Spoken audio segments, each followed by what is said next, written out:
Hello my dear students, कैसे हैं आप सभी लोग। I hope you are doing great. मैं अंकिता, आपकी English educator, and welcome to my channel. और बेटा, आज के इस वीडियो में हम देखेंगे NCERT solutions of the chapter The Tiger King. इस चैप्टर का कंप्लीट एक्सप्लेनेशन की वीडियोस मैं ऑलरेडी अपलोड कर चुकी हूँ पार्ट 1 एंड पार्ट 2 में। अगर अभी तक आपने एक्सप्लेनेशन का वीडियो नहीं देखा है, so as I always suggest पहले उन्हीं वीडियोस को देखिएगा। उनकी लिंक्स यहाँ पर 1 बाय 1 डिस्प्ले हो जाएंगी, क्योंकि 2 पार्ट्स में मैंने बनाया है, पार्ट 1 एंड पार्ट 2। प्लीज इसी सीक्वेंस में इन वीडियोस को देखिए ताकि आपको एनसीईआरटी सॉल्यूशंस बेटर तरीके से समझ में आए। एज आई ऑलवेज से, कभी भी शॉर्टकट्स मत अपनाइए प्लीज। डबल स्पीड कर देख लो, कोई दिक्कत नहीं है बेटा, लेकिन देखिए जरूर ताकि आपको ज्यादा अच्छे से चीजें समझ में आए और आपके दिमाग में वेल सेटल्ड हो। राइट, अब इस वीडियो में आगे बढ़ते हैं, लेकिन उसके पहले आप इस वीडियो को लाइक कर दीजिए और ज्यादा से ज्यादा मैक्सिमम स्टूडेंट्स के साथ शेयर कीजिए और मेरे चैनल को भी जरूर सब्सक्राइब कीजिए। और टेलीग्राम चैनल को ज्वाइन करना तो बिल्कुल भी नहीं भूलना है। इस वीडियो के डिस्क्रिप्शन बॉक्स में टेलीग्राम चैनल की लिंक मिल जाएगी, जहां सभी नोट्स और पीडीएफ में शेयर करती हूँ, और सीबीएसई की जो भी लेटेस्ट अपडेट्स हैं वो भी आपको वहीं मिल जाएंगी, ताकि आपको वो बेनिफिशियल भी रहे। राइट, अब जल्दी से बढ़ते हैं हम इस वीडियो में आगे। ऑलराइट बच्चा, तो स्टार्ट करते हैं हम हमारे एनसीईआरटी सॉल्यूशंस। लेकिन उसके पहले मैं आपको टेलीग्राम चैनल से रिलेटेड एक इंपॉर्टेंट बात बता देती हूँ कि कुछ स्टूडेंट्स का ये कहना है कि मैम, हमने आपका टेलीग्राम चैनल ज्वाइन तो किया था, लेकिन उस पर कोई भी नोट्स नहीं थे। तो बेटा, मैं आपको बताऊं कि जिस दिन आप ज्वाइन करते हैं ना, उसके पहले जो कुछ भी अपलोडेड होता है चैनल के ऊपर वो विजिबल नहीं होता। राइट, तो आप लोगों को लगता है कि कुछ है ही नहीं, जबकि मैं रेगुलरली उस पर अपलोड करती हूँ, नोट्स भी अपलोड करती हूँ। जो भी कुछ नई एक्टिविटी होने वाली है या हो रही है, वो सारी इंफॉर्मेशन उस चैनल पे रहती है। बस आप जिस दिन ज्वाइन करते हैं उसके पहले की हुई भी कोई भी एक्टिविटी आपको नजर नहीं आती है। तो ऐसे में आप क्या करें, चैनल ज्वाइन तो कर लीजिए, लेकिन मुझे भी अलग से बता दीजिए कि आपको जो भी अपलोडेड नोट्स हैं वो आपको चाहिए, मैं अलग से आपके साथ शेयर कर दूंगी। तो कई बार क्या होता है, बच्चे छोड़ के चले जाते हैं वो चैनल, तो वो मत कीजिए। अगर आप छोड़ देंगे तो आगे भी जो मैं आप लोगों के साथ जो नोट्स शेयर करूंगी वो आपको मिलेंगे नहीं। राइट, तो आप उस चैनल पे रहिए, टेलीग्राम चैनल पे, और मुझे अलग से बता दीजिए, तो मैं वहां पे आपको नोट्स शेयर कर दूंगी। राइट, आई होप ये अच्छे से क्लियर हो गया है। अब हम हमारा पहला एनसीईआरटी क्वेश्चन जो है वो देख लेते हैं। First is, the story is a satire on the conceit of those in power. How does the author employ the literary device of dramatic irony in the story? इतने भारी भरकम शब्द इस क्वेश्चन में इस्तेमाल हुए हैं, लेकिन बहुत ही इजी और सिंपल क्वेश्चन है ये, अगर चैप्टर अच्छे से समझ में आ गया है तो। सबसे पहले तो सटायर का मीनिंग हम बताते हैं। सटायर मैंने आपको पहले भी समझाया हुआ है कि कोई भी सीरियस मुद्दा जो है वो किसी भी लेवल का और कहीं का भी हो सकता है। ठीक है, वो सीरियस मुद्दा जब कोई तंज कस के, टोंट मार के या हंसी मजाक के तरीके से जब आपके सामने लेकर आया जाता है, दैट इज अ सटायर। जैसे इस चैप्टर के अंदर पावर को लेकर सटायर की गई है कि जो लोग पावरफुल होते हैं, स्ट्रांग होते हैं, अथॉरिटीज होती है जिनके पास, वो लोग भी कितना मूर्खतापूर्ण काम करते हैं, जिससे बाकियों का भी नुकसान होता है और सबसे ज्यादा नुकसान खुद का ही होता है। राइट, और ये हमने पूरे एक्सप्लेनेशन के अंदर देखा। ठीक है, दूसरा, कंसीट। कंसीट का मतलब बेसिकली होता है आपकी एक एरोगेंस, आपके पास जो पावर है, अथॉरिटी है, उसे लेकर आपके अंदर जो अलग ही लेवल का जो घमंड है ना, उसके लिए कंसीट वर्ड यूज हुआ जाता है, किया जाता है, एरोगेंस जो आपके अंदर है। ठीक है, दैट इज कंसीट। और उसके बाद ड्रामेटिक आयरनी। आयरनी क्या होती है? आयरनी होती है कि हम जो बात कह रहे हैं उसका एक्चुअल में कोई अंडरलाइन मीनिंग है। फॉर एग्जाम्पल, इस चैप्टर के अंडरलाइन मीनिंग का मतलब ये है कि मान लीजिए अगर आपने कोई कंपटीशन जीत लिया, तो आपके फ्रेंड आके कह रहे हैं कि अरे वाह, तेरे पेरेंट्स तो बहुत तुझ पे प्राउड होंगे और तेरी मम्मी तो तेरी आरती उतारेगी आज, क्योंकि तेरे पर बहुत गर्व होगा कि बच्चा जो है कंपटीशन जीत कर आया है। राइट, उसी मोमेंट में पता चलता है कि कल जो टेस्ट हुआ था ना, उसमें ये सेम बच्चा जो कंपटीशन जीता है, वो सेम बच्चा उस टेस्ट में फेल हो चुका है। अगेन ये फ्रेंड बोलता है कि अरे वाह, तू फेल हो गया, चल चल घर चल, पक्के से मम्मी ना तेरी आरती जरूर उतारेगी।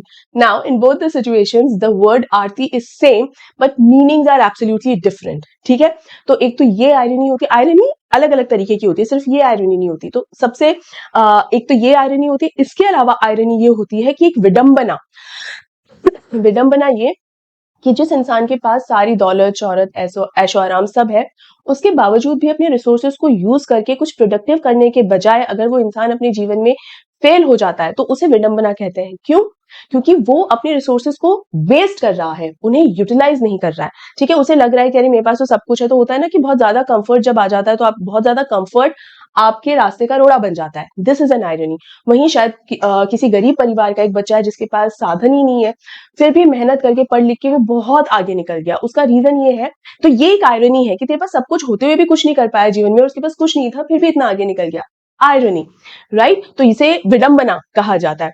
तो इस क्वेश्चन में बेसिकली पूछा गया है कि ये स्टोरी जो है वो एरोगेंस को लेकर, मतलब सटायर ऑफ पावर है, ये पूरा जो है सटायर ऑफ पावर है, एरोगेंस जिसमें दिखाया गया है। और how does the author employ, और इसी चीज को, ये जो आयरनी है, इसी चीज को, इसी सटायर ऑफ पावर को इस स्टोरी के थ्रू कैसे बताया गया है, कल्कि ने कैसे समझाया है इस स्टोरी के थ्रू। तो ऐसे समझाया बेटा कि जिस तरीके से जब रीडर इस स्टोरी को पढ़ रहा है तो रीडर हर रियलिटी से अवेयर है, रीडर को पता है कि आगे चल के इस राजा का हश्र क्या होने वाला है या क्या हो सकता है, उसको आइडिया है। इनफैक्ट जब हम पढ़ रहे होते हैं, जो खिलौना लेने, बहुत सारी चीजें मैं नहीं बताऊंगी, जानबूझ के मेंशन नहीं करूंगी कुछ नाम और कुछ चीजें, क्योंकि जिन स्टूडेंट्स ने नहीं देखा, पढ़ा है अभी तक ये चैप्टर या वीडियोज नहीं देखे हैं मेरे, तो उनके लिए फिर वो भेद खुल जाने वाली सी बात होती है ना। तो लास्ट के अंदर जब जो राजा है वो खिलौना खरीदने के लिए जाता है, उस टाइम पे बहुत सारे रीडर्स को एक अंदाजा लग जाता है कि भाई आगे अब क्या होने वाला है, ठीक है। कुछ भी उस समय चीजें 100% अनप्रिडिक्टेबल नहीं होती हैं, है ना। तो रीडर्स को एक आइडिया लग जाता है कि आगे क्या होने वाला है, लेकिन राजा खुद से ही नहीं समझ पा रहा है कि जिस तरीके का खिलौना वो खरीद रहा है वो कितना डेंजरस भी हो सकता है ना। अपनी पावर में एकदम अंधा है, पूरी एनर्जी, अपनी पूरी ताकत, पूरी पावर सिर्फ एक प्रोफेसी को गलत साबित करने में लगाए हुए है। सो ये है एरोगेंस। एरोगेंस ये है कि believe that they control their fates, मतलब एरोगेंस ये है कि वो अपनी, जो पावरफुल लोग हैं उन्हें लगता है कि वो अपनी किस्मत, अपनी तकदीर, उसे काबू कर सकते हैं। And the idea here is कि आप अपना प्रेजेंट अगर करेक्ट करोगे ना, प्रेजेंट अगर सही रखोगे, तो ही आपका फ्यूचर शायद आपके कंट्रोल में हो, शायद आप एक बेहतर भविष्य बना सकते हैं।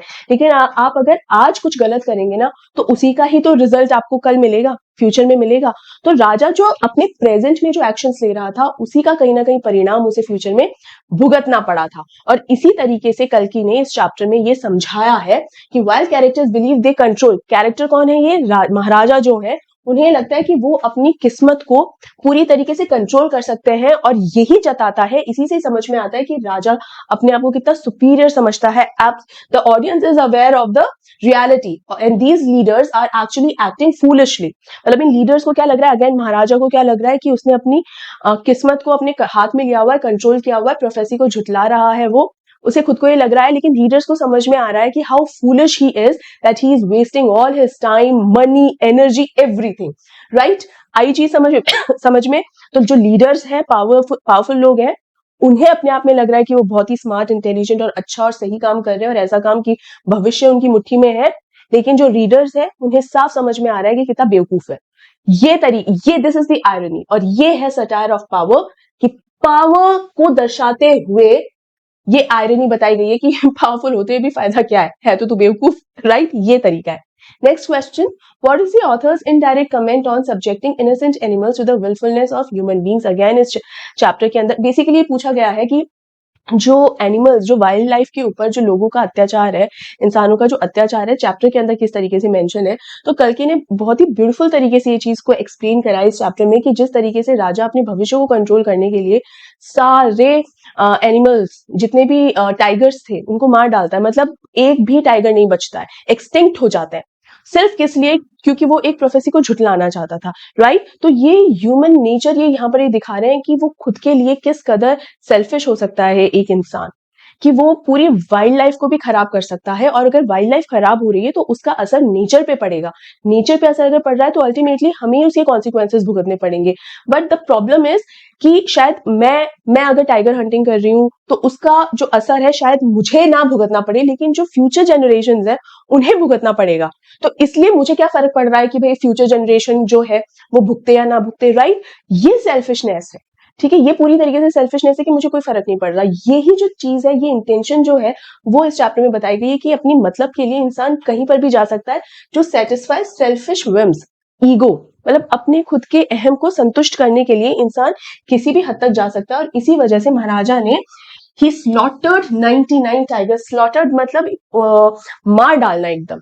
स्लॉटर्ड, किल्ड दोज 99 टाइगर्स, सिर्फ इसलिए ताकि उसका एक ईगो जो है, उसको जो प्रोफेसी अगर गलत साबित कर देगा तो उसका ईगो सेटिस्फाई हो जाएगा। And this is the satire of power in this chapter. Right, चलिए बेटा, अच्छे से समझाते हुए चल रही हूँ, बट स्टिल कहीं पर भी डाउट लगे, यू नो द ड्रिल, आपको कमेंट करके पूछ लेना है, ठीक है। इंटेंशन हर क्वेश्चन की अगर आप देखें वो सिमिलर सी ही है, कि कहीं ना कहीं सिर्फ अपने लिए, अपनी पावर दिखाने के लिए, ये कई लोगों की आदत होती है ना कि ये आप अगर पावरफुल हो तो आपको पता है ना पावरफुल हो, आप अपनी रिस्पॉन्सिबिलिटीज को निभाओ, लेकिन लोग अपनी पावर को दिखाना बहुत ज्यादा पसंद करते हैं कि see I am the one who is the king, I am the one who is the superior, और इस चक्कर में वो बहुत गलतियां करते हैं, राइट। तो यही इंटेंशन है हर क्वेश्चन की, ये समझाने के लिए कि अपनी जो पावर होती है ना उसको सही काम करके अगर दर्शाया जाए तो वो बेस्ट है ना। कुछ गलत काम करके सेल्फिश होके आप पावरफुल नहीं दिखा सकते हो खुद को, स्टुपिड ही साउंड करोगे, है ना। चलिए next is how would you describe the behaviour of the maharaja's minion towards him. जब मैंने चैप्टर पढ़ाया था ना तब भी एक बोला था कि इस तरीके के क्वेश्चंस कई बार आए हुए हैं, and it is one of the most important questions. बहुत बहुत बहुत इंपॉर्टेंट क्वेश्चन है ये, इसमें वेरी वेरी वेरी इंपॉर्टेंट। ठीक है, एक चीज का हमेशा ध्यान रखना बेटा, जब क्वेश्चंस फ्रेम होकर आते हैं ना आपके सामने तो कभी भी ये मत सोचिएगा कि वो एज इट इज ही आ जाएंगे कि भाई ये क्वेश्चन मैंने बोला है इंपॉर्टेंट है तो ये यहाँ से किया कॉपी और पेपर में किया पेस्ट और आ गया आपके सामने, ऐसा नहीं, अलग अलग तरीके से कई बार फ्रेम हो जाता है ना। तो आपको अगेन आई ऑलवेज से कभी भी ट्रांसलेटेड मीनिंग मत समझिए, इसेंस समझिए चैप्टर का भी, क्वेश्चन का भी, कि भाई पूछ क्या रहा है आपसे उसे समझिए, उसके एक एक वर्ड को ऐसे मत ढूंढिए कि अच्छा ये तो कॉपी पेस्ट, ऐसा तो एग्जैक्टली तो आया ही नहीं, एग्जैक्टली नहीं आ सकते हैं बेटा आपसे, वो इंटेंशनली इस तरीके से पूछा जाता है ना। आप क्या समझ पा रहे हैं यानी ये बात है। तो यहाँ पर देखिए, do you find them truly sincere towards him और are they driven by fear when they obey him. Do we find a similarity in today's political order. बिल्कुल भाई, क्वेश्चन बेसिकली ये पूछ रहा है आपसे कि जो महाराजा के मिनियंस है, मतलब उसके आगे पीछे वो जो चाहे दीवान साहब हो या हंटर्स हो या बाकी के ऑफिसर्स हो, यानी राजा के लिए जो काम कर रहे हैं जो लोग है ना, जो चापलूस लोग हैं जो आगे पीछे घूमते हैं, ये लोग क्या वाकई में राजा की रिस्पेक्ट करते हैं या फिर बस वो डरते हैं राजा से, इस वजह से उन्हें ओबे करते हैं, है ना। कि एक तो हम इसलिए कि नहीं नहीं नहीं राजा से बहुत डर लगता है हमें कि कहीं हमें नौकरी से ना निकाल दे, कहीं हमें हमें हमारी जान से हाथ ना धोना पड़े, सिर्फ इसलिए राजा की हाँ में हाँ मिलाते रहते हैं, या वाकई में ये लोग जेन्युइन है राजा को लेकर। और जो भी एटीट्यूड है इनका, क्या वही एटीट्यूड हमें आज के पॉलिटिकल ऑर्डर के अंदर भी दिखाई देता है क्या, क्या दिखाई देता है। तो सबसे पहले तो ये कि जितने भी मिनियंस हैं राजा के या जो लोग भी राजा के चापलूस हैं उनके आगे पीछे घूमते रहते हैं, उन लोगों का एटीट्यूड जो है, इट इज रिटन हियर, उन लोगों का एटीट्यूड जो है वो बिल्कुल भी जेन्युइन नहीं है, वो जेन्युइनली रिस्पेक्ट नहीं करते हैं राजा को, वो सिर्फ और सिर्फ चापलूस लोग हैं, और वो सिर्फ इसलिए यस मैन ये करते रहते हैं, मतलब हाँ में हाँ मिलाना ये सिर्फ इसलिए करते रहते हैं ताकि राजा किसी भी वजह से या उनका सुपीरियर किसी भी वजह से उनसे नाराज ना हो जाए, वो हमेशा उनकी गुड बुक्स के अंदर रहे कि नहीं ये आदमी तो बहुत अच्छा है। होता है ना, जो इंसान आपकी हर बात मानता रहता है, आपको क्या लगता है ये तो बहुत अच्छा है। जो इंसान आपके कानों को बहुत अच्छा लगता है ना कि हाँ भाई बहुत अच्छी बात कह रहा है, हाँ में हाँ मिला रहा है, ठीक है। लेकिन जो फॉर एग्जाम्पल जैसे टीचर्स भी होते हैं, तो टीचर्स कई बार आपको डांटते हैं, स्ट्रिक्ट होते हैं आपके साथ, या आपको ना बहुत ही लेंदी लेक्चर्स देते हैं, तो वो टीचर्स आपको कई बार ना बहुत ही इरिटेटिंग लगेंगे, बोरिंग भी लगेंगे, कितने लेंदी लेक्चर्स होते हैं। वहीं कोई टीचर आके शॉर्टकट में एकदम समझा गया तो वो आपको लगता है अरे वाह ही और शी इज वेरी स्मार्ट, इतने जल्दी।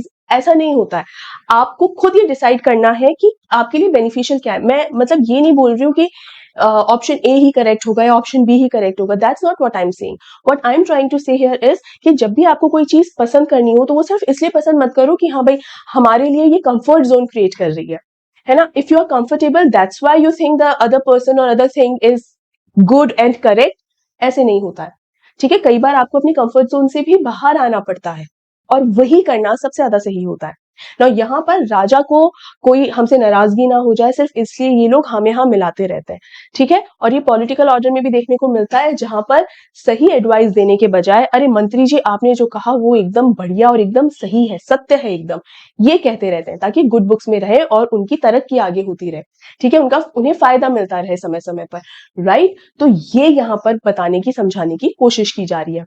आई होप यू अंडरस्टूड बेटा, पूरा का पूरा आंसर यहाँ पर रिटन में है, मैंने सिर्फ आपको इसका मीनिंग अच्छे से समझाने की कोशिश की है, ठीक है। Next question is can you relate instances of game hunting among the rich and the powerful in the present times that illustrate the carelessness of human beings towards wild life. carelessness मतलब carelessness, कि उनको seriously नहीं लेना।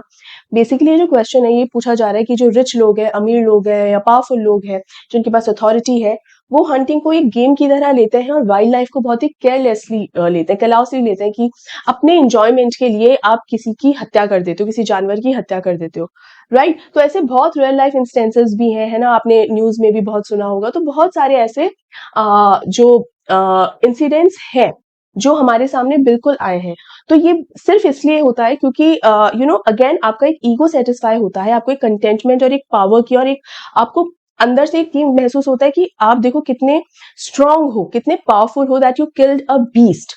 But actually if you can save a beast, that would be more powerful, है ना। कि अगर आप किसी जानवर को मरने से बचा सकें, अगर आप जानवरों को मरने से बचा सकें, और मरने से बचा सके का सबसे अच्छा तरीका है डोंट अटैक देम। मतलब कोई जरूरी है क्या कोई अटैक कर रहा हो और आप उससे बचाए? अटैक क्यों कर रहे हैं?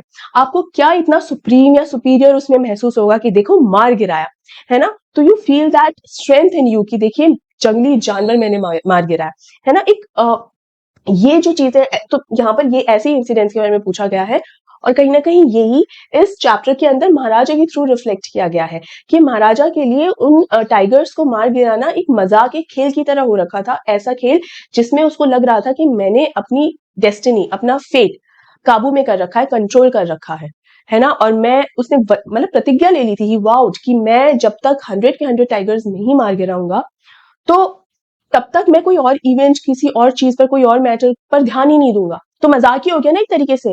राजा को तो लग रहा है that he is very serious क्योंकि अपनी लाइफ के बारे में बात है, बट यूं देखा जाए तो मजाक ही हो गया ना कि 100 टाइगर्स मारेगा, और एक बार माथे पर शिकन तक नहीं आई कि 100 टाइगर्स उनकी हत्या करेगा, पूरी एक्सटिंक्ट कर दिया टाइगर्स को वहां से, है ना। तो ये इस तरीके की प्रतिज्ञाएं नहीं लेनी होती है। प्रतिज्ञा अगर लेनी है तो ये ले कि कम से कम एक टाइगर को भी अगर बचा सका तो मेरी जो लाइफ है, मेरा जो पूरा जीवन है, वो सुधर जाएगा और मैं इतिहास में एक बेहतरीन उदाहरण की तरह रहूंगा। ऐसा अगर कुछ करता तो शायद हम भी इस टाइगर किंग को फॉलो करते, राइट। लेकिन अभी तो ये चैप्टर क्यों है कि टाइगर किंग जैसा नहीं होना है, बिल्कुल, right. This is the difference. चलिए last question. We need a new system for the age of ecology, a system which is embedded in the care of all people and also in the care of the earth and all life upon it. Discuss. Now, ecology क्या होती है बेटा? जितने भी animals, plants वगैरह ये जो है, ऑर्गेनिजम्स, लिविंग ऑर्गेनिजम्स जो है, दे हैव एन इंटरेक्शन, जिसकी वजह से ही तो लाइफ सस्टेन करती है, लाइफ होती है। तो बिल्कुल एक न्यू सिस्टम चाहिए जहां पर ये जो इंटरेक्शन होता है लिविंग ऑर्गेनिजम्स के बीच में, वो हेल्दी हो, जहां पर वो किसी की सेल्फिश नीड्स को सेटिस्फाई ना कर रहे हो, ठीक है। Because this habitat, it is interdependent of all life. भाई एक दूसरे पर निर्भर ही रहते हैं। ऐसा थोड़ी है ना कि भाई एक सारे पेड़ पौधों को मार डालो फिर कुछ नहीं होगा, फिर कुछ भी मतलब किसी चीज की जरूरत नहीं है। ऐसा नहीं होता है ना भाई, पेड़ पौधे भी हमको चाहिए, ठीक है। ये नेचुरल रिसोर्सेज है, हमको चाहिए, जिंदा रहने के लिए चाहिए। मतलब मैं सिर्फ इंसानों की बात नहीं कर रही हूँ कि हमें ह्यूमंस को चाहिए, सबको चाहिए, क्योंकि नेचर में जो कुछ भी है इंटरकनेक्टेड है ना, एक दूसरे से जुड़ा हुआ है। फॉर एग्जाम्पल अगर जैसे अभी का जो मौसम है, बारिश का मौसम है, उसके अंदर पॉलिनेशन होता है, ठीक है। जो मक्खियां होती हैं, फ्लाइज जो होती हैं, वो एक पौधे से दूसरे पौधे में बैठ रही है, फ्लावरिंग होती है, फ्रूटिंग होती है, राइट। तो इन सबकी जरूरत है, this is the interaction only ना। तो ये चाहिए, तो न्यू सिस्टम इसीलिए चाहिए ताकि हम अपनी सेल्फिश नीड्स को पूरा करने के चक्कर में इस इंटरेक्शन को, इस इंटरडिपेंडेंस को खत्म ना करें, इसे डिस्टरप्ट ना करें। Because the consequences of human arrogance and hubris when we disrupt the natural balance, तो वो कॉन्सिक्वेंसेज बहुत खतरनाक हो सकते हैं। हाँ बेटा, एक और चीज, हब्रीज, ये वर्ड जो है, ये हमारा जो फर्स्ट क्वेश्चन है ना, उसके अंदर भी यूज हुआ था। इसका मीनिंग मैं आपको बता देती हूँ। हुब्रीज का मतलब ये होता है लिटरेचर के अंदर कि कोई ऐसा इंसान जो बहुत ही एरोगेंट है, पावरफुल है या नहीं है इतना जरूरी नहीं, बट बहुत ही एरोगेंट है और कई बार वार्निंग्स देने के बावजूद वो उन वार्निंग्स पर ध्यान नहीं देता है, सुनता नहीं है उन वार्निंग्स को, और अल्टीमेटली अपनी खुद की ही डेथ का रीजन बन जाता है, right. It is the meaning of hubris. और इस चैप्टर में ऐसा व्यक्ति कौन है? ये है महाराजा, द टाइगर किंग, राइट। कि कई वार्निंग्स आ गई। वार्निंग्स किसने दी थी भाई? एस्ट्रोलॉजर्स ने दी थी ना कि 100 tiger would be the reason of your death. तो देखो, जो पहला टाइगर राजा ने मारा था तब तक तो उसको नहीं पता था कि 100th टाइगर होगा, वो फर्स्ट टाइगर के मारने के बाद पता चला। लेकिन जब उसे पता चला था तो वो ये टाइगर हंटिंग रोक सकता था ना। मतलब 100 टाइगर तक नौबत आने की जरूरत ही क्यों उसने करी कि भाई 100 टाइगर तक हम पहुंचे? वो सिर्फ इसलिए कि अपनी एक बात प्रूव करने के लिए, अपना ईगो सेटिस्फाई करने के लिए, किसी मैं जीत गया, मैंने इस प्रोफेसी को गलत साबित कर दिया। क्योंकि कहीं ना कहीं प्रीस्ट ने एकदम चैलेंज कर दिया था कि मेरी प्रोफेसी अगर गलत साबित हो गई ना, तो मेरा जो काम है, I cut my chop of my tough जो शिखाएं कटवा दूंगा, और क्या बोलता है, I will become an insurance agent. ये बोलता है मैं अपनी विद्या जो है, मेरी जो किताबें हैं, उन सबको फाड़ के और जला के फेंक दूंगा। मतलब इतना जबरदस्त चैलेंज करता है कि मेरी प्रोफेसी गलत साबित नहीं हो सकती।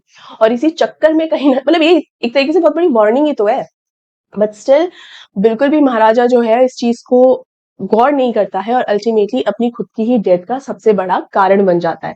राइट? तो आई होप बेटा आपको इस सारे के सारे क्वेश्चंस, उनके जो एक्सप्लेनेशंस हैं, वो अच्छे तरीके से समझ में आए हैं, एंड आई होप आपको पसंद भी आए होंगे। मुझे कमेंट करके जरूर बताना कैसा लगा आपको ये एक्सप्लेनेशन। और पार्ट 1 पार्ट 2 ये वीडियोस देखना भी मत भूलना बेटा। ये बहुत ही शानदार चैप्टर है, और मैंने बहुत ही कोशिश की है कि आपको डिटेल में जाके हर चीज आपको अच्छे से समझाऊं, ताकि आपको उसका रेलेवेंस भी समझ में आए। मेरा कभी भी इंटेंशन नहीं रहता है कि बस आपको एक सिलेबस में एक चीज है और वो बस कवर करवा दी। वो शायद ना वो इतना मीनिंगफुल नहीं होगा आपके लिए, वो इतना फ्रूटफुल नहीं होगा आपके लिए। उसके लिए सिर्फ आप एक क्वेश्चन पेपर को ही बस अटेम्प्ट कर पाओगे। But for you it is very important to go beyond. ये मैंने आपको ना जाने कितनी बार ये बात कही होगी, समझाने की कोशिश की है। आई होप आप मेरे इन इंटेंशन को समझ भी पा रहे हैं, क्योंकि आपके जो कमेंट्स आते हैं उनसे मुझे समझ में ये फील आता है कि हाँ, आप मेरे इंटेंशन को समझ पा रहे हो। And I feel so motivated and encouraged, इसीलिए मैंने लगातार इसी तरीके से पढ़ाना जारी रखा है। अदरवाइज अगर मुझे थोड़ा भी आप लोगों की तरफ से ये लगता कि इस तरीके से आप लोग पढ़ना नहीं चाह रहे हैं, you are not interested in knowing और अंडरस्टैंडिंग द एसेंस, तो शायद मैं उतना मोटिवेटेड या एनकरेज होके नहीं पढ़ा पाती।